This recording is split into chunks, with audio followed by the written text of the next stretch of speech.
Danes smo podpisali sporazum o skupni listi, skupni evropski listi Nove Slovenije in Slovenske ljudske stranke.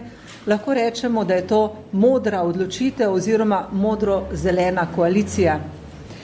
Tudi očetje Evrope so gradili na povezovanju, dialogu, solidarnosti, spoštovanju drug drugega, spoštovanju različnih narodov, jezikov, manjšin.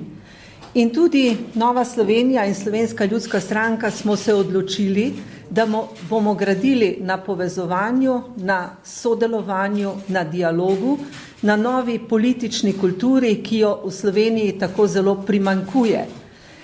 Med nami vlada dobra energija, pozitivna energija, tako da pričakujem tudi dobro sodelovanje v okviru evropske volilne kampanje. Šli bomo na teren, kjer se bomo srečevali z našimi podporniki, volivci, člani in tudi na ta način dokazali, da je možno povezovati, sodelovati in pa izpeljati neke pozitivne skupne projekte. Prepričani smo, da bomo dosegli dober rezultat.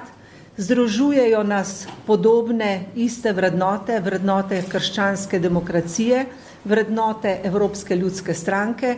Naš program je zelo podoben, soroden in tudi na tem področju bomo v prihodnosti sodelovali še bolj tudi znotraj Slovenskega državnega zbora. Zato smo imeli tudi danes že skupen sestanek obeh poslanskih skupin, kjer se je znova pokazalo, da lahko izpeljemo določene skupne projekte.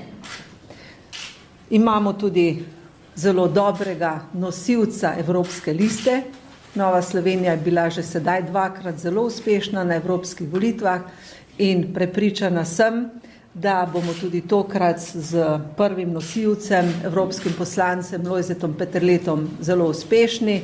Ob tej priliki mu pa še enkrat čestitam, da je dobil tudi posebno nagrado za najboljšega evropskega poslanca na področju zdravja in gotovo bo tudi to ena od pomembnih tem evropske kampanje.